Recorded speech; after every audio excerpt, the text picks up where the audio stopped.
ஞானானந்தமயம் தேவம் நிர்மலஸ்படிகாகிருதிம் ஆதாரம் சர்வ வித்யானாம் ஹயக்ரீவம் பாஸ்மகே. நமஸ்காரம். நேயர்கள் அனைவருக்கும் அஸ்ட்ரோ கேஎஸ் ஐயங்காரின் பணிவான நமஸ்காரங்கள். மாத பலன். சோபகிருத வருஷம் மாசி மாதத்தின் பலன் 13/2/2024 13/3/2024 வரை உண்டான மாதத்திற்கு இருக்கக்கூடிய பலன்கள் மேஷம் முதல் மீனம் வரை பார்க்கலாம். முதல்ல இந்த மாதத்தினுடைய கோல்சாரம் என்ன, இந்த மாதத்தில் வரக்கூடிய விசேஷ நாட்கள் என்னென்ன அப்படின்றதையும் பார்த்துட்டு அதற்கு பிறகு இந்த மாதத்தில் ஒரு ராசிக்காக மேஷம் முதல் மீனம் வரை உண்டான பலன்கள் என்ன அப்படின்றத பார்ப்போம். முதல்ல இந்த மாதத்தினுடைய கோல்சாரம் என்ன அப்படின்றத பார்ப்போம். மேஷ ராசியில் குரு பகவானும், கன்னியா ராசியில் கேது பகவானும், மகர ராசியில் சுக்கிர பகவானும் செவ்வாய் பகவானும், சூரியன் சனி புதன் இந்த 3 கிரகங்களும் கும்ப ராசியிலையும், மீன ராசியில் ராகு பகவானும் இருக்கா. இந்த மாதத்தில் சூரிய பகவான் மகர ராசியிலிருந்து கும்ப ராசிக்கு பெயர்ச்சியாளர் 13ஆம் தேதி அன்னைக்கு சாயந்தரமாக. நம்ம சௌரமான கணக்கை வச்சுப்போம். அதாவது சூரியன் ஒரு ராசியிலிருந்து அடுத்த ராசிக்கு செல்லக்கூடிய விஷயத்தை சௌரமானம்னு சொல்லக்கூடியது. அது மாதத்தின் பிறப்பாக நம்ம எடுத்துக்கொள்கிறோம். இதில் சந்திரமானம்னு ஒன்று இருக்குது. அது அமாவாசைக்கோ பௌர்ணமிக்கோ அடுத்த நாள் வரக்கூடிய மாதத்தை மிச்ச ஸ்டேட்டில் இருக்கவா, அதாவது இந்த ஆந்திரா கர்நாடகா இவாளெலாம் பார்த்தேன்னா அவங்க எடுத்துக்கொள்கிறது சந்திரமானத்தினுடைய அடிப்படையில் எடுத்துக்கொள்கிறோம். நம்ம தமிழ்நாடு, பஞ்சாப், இந்த கல்கத்தா இந்த மாதிரியான இருக்கக்கூடிய ஸ்டேட்ஸ், இந்தியன் ஸ்டேட் பார்த்திங்களேனால் அவங்க சௌரமானத்தின் அடிப்படையில் இந்த விசேஷங்களை கொண்டாடுறோம். பொதுவாகவே மாத கிரகங்கள்னு சொல்லக்கூடிய சூரியன், செவ்வாய், புதன் மற்றும் சுக்கிரன் இந்த 4 கிரகங்களை பொறுத்து, இந்த 4 கிரகங்களுடைய மூமெண்ட்டை பொறுத்து தான் இந்த மாதத்தினுடைய பலன்களை சொல்லுவோம். இந்த மாதம் பார்த்தலையானால் சுக்கிர பகவானும் சரி, செவ்வாய் பகவான் இந்த மாதம் மொத்தமே மகரத்தில் இருக்கார். சுக்கிர பகவான் இந்த மாதத்தினுடைய கடைசி பகுதி, அதாவது 9/3 அன்னைக்கு பார்த்தேன்னா, அதாவது 8/3/2024 அன்றைக்கி பார்த்தேன்னா மகரத்திலிருந்து கும்பத்துக்கு போகிறார். புத பகவான் 2ஆம் தேதி அன்றைக்கி 2/3/2024 அன்றைக்கி கும்பத்திலிருந்து மீனத்துக்கு போகிறார். இதுதான் ஒரு பெரிய மாற்றமாக இந்த மாதத்தில் அமையிறது. பொதுவாகவே பார்த்தேன்னா மாத கிரகங்கள்னு சொல்லக்கூடியதை வைத்து சொல்லக்கூடிய விஷயங்கள் தான் இந்த மாத பலன்கள். இந்த மாதத்தில் வரக்கூடிய நல்ல விசேஷ நாட்கள் என்ன அப்படின்றத பார்த்தோமே. ஆனால் 13ஆம் தேதி சாயந்தரம் மாதம் பிறகுறது. சூரியன் மகரத்திலிருந்து கும்பத்துக்கு போகிறார், அதை சொல்லிட்டோம்.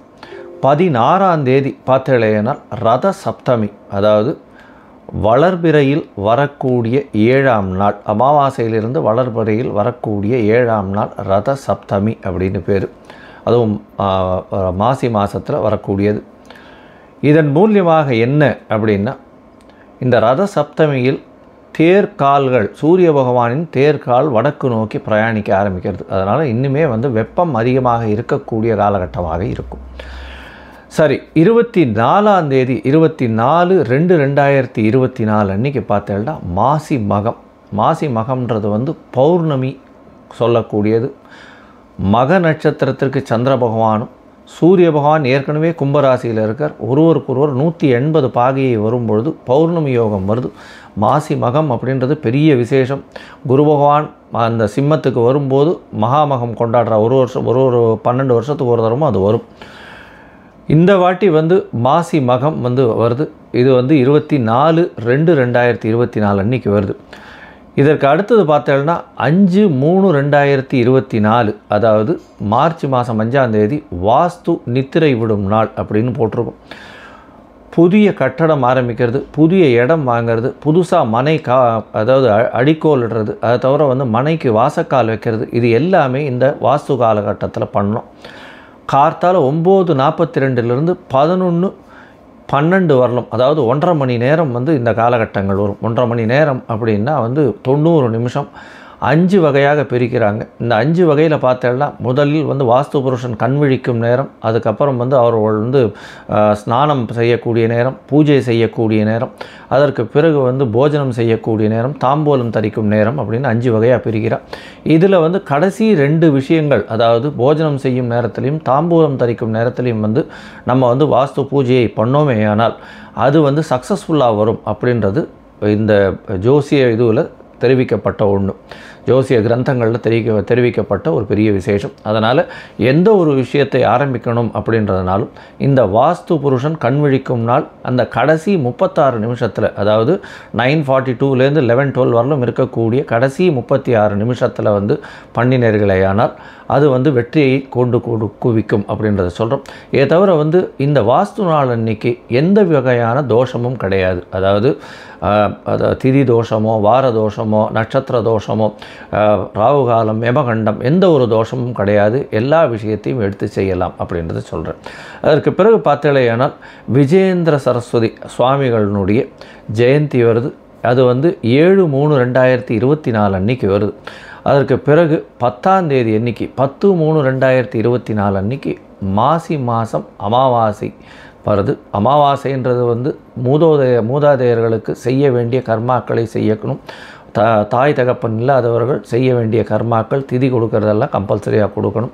அமாவாசை ஒழுங்காக திதி கொடுக்கலைன்னா அவர்களுடைய அடுத்த சந்ததியினர் பாதிக்கப்படக்கூடிய வாய்ப்புகள் மிகவும் அதிகம் அப்படின்றத அடிக்கடி வலியுறுத்தி சொல்கிறோம். இந்த முக்கியமான தினங்கள் எல்லாமே வந்து இந்த மாதத்தில் வருது. இதை தவிர ஒரு ராசியாக இப்போ வந்து மேஷம் முதல் மீனம் வரை எப்படி இருக்குது அப்படின்றத பார்ப்போம். அதற்கு முன்னாடி என்னுடைய மொபைல் ஃபோன் நம்பர் கீழே ஸ்க்ராலிங் ஆகிட்டுருக்கும். உங்களுக்கு அஸ்ட்ராலாஜிக்கல் கன்சல்ட் தேவைப்பட்டதுன்னா நீங்கள் எனக்கு ஃபோன் பண்ணுங்க.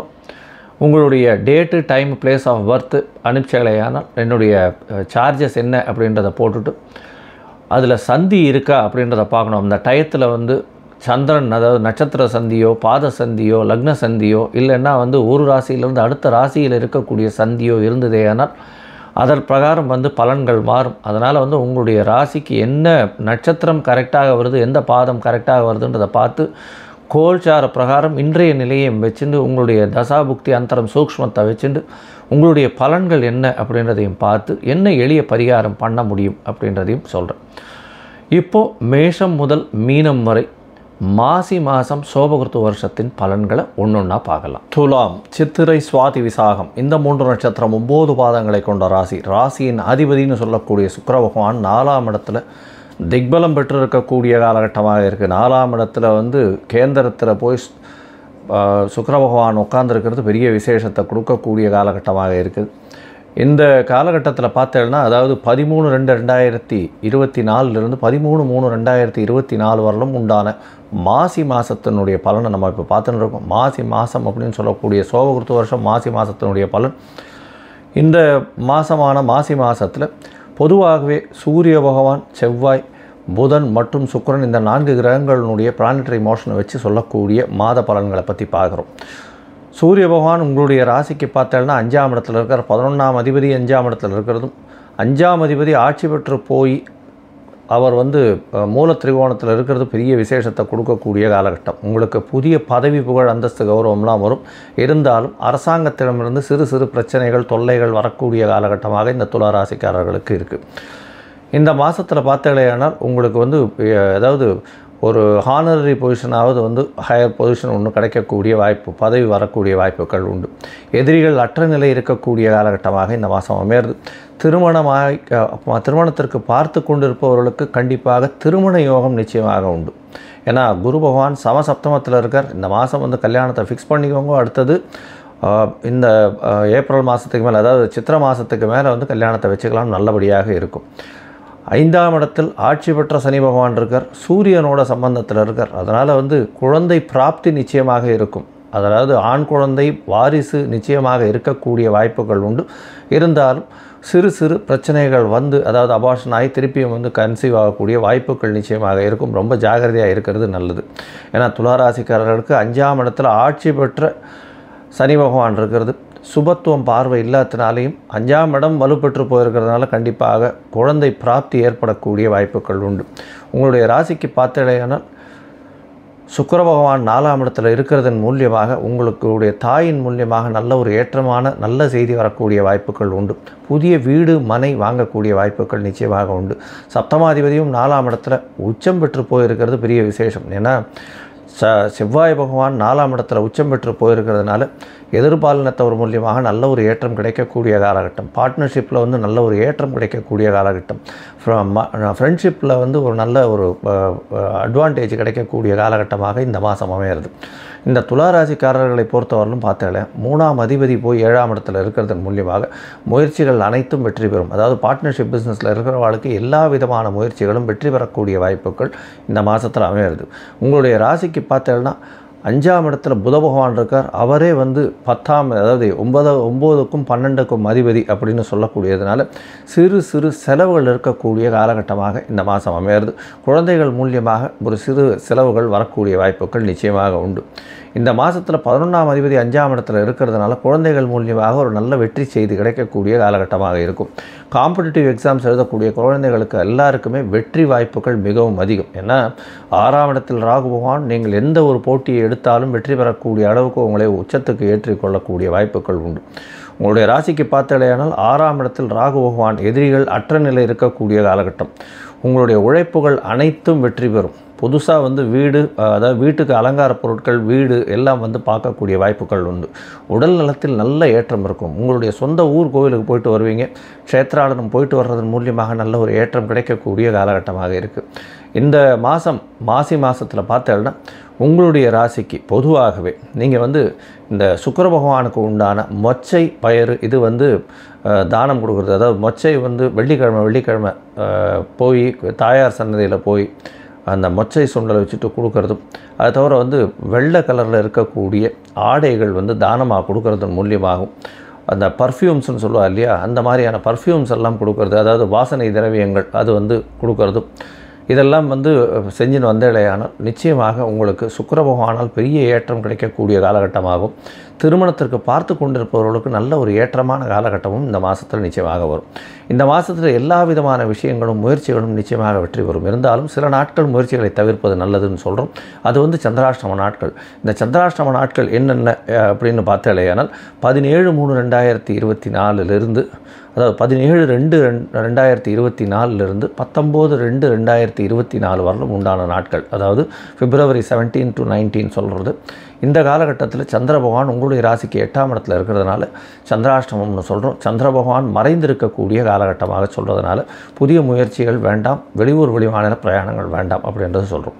இந்த மாதத்தில் தொழிலில் அபரிமிதமான லாபம் சம்பவிக்கக்கூடிய வாய்ப்புகள் உண்டு. புதிய பதவி உயர்வு கிடைக்கும். குழந்தை பிராப்தி ஏற்படக்கூடிய வாய்ப்புகள் உண்டு. திருமணத்திற்கு பார்த்து கொண்டிருப்பவர்களுக்கு கண்டிப்பாக திருமணம் ஏற்படக்கூடிய வாய்ப்புகள் உண்டு. உடல் நலத்தில் நல்ல ஒரு ஏற்றம் இருக்கும். எதிரிகள் அற்ற நிலை இருக்கும். போட்டித் தேர்வில் வெற்றி பெறக்கூடிய வாய்ப்புகள் உண்டு. இந்த மாதம் பார்த்தேலையானால் மாசி மாதம் இந்த துலா ராசிக்காரர்களுக்கு மிகவும் ஏற்றமான பொன்னான மாதமாக இருக்க போகிறது. லோகா சமஸ்தா சுகினோ பவந்து. நன்றி, நமஸ்காரம். Astro KS Iyengar YouTube channel பார்த்தமைக்கு நன்றிகள். மேலும் இது போன்ற ஆன்மீக ஜோதிஷ தகவல்கள் உங்களை வந்து அடைய astro KS Iyengar YouTube channel subscribe செய்யவும், பெல் ஐக்கானை மறக்காமல் அழுத்தவும்.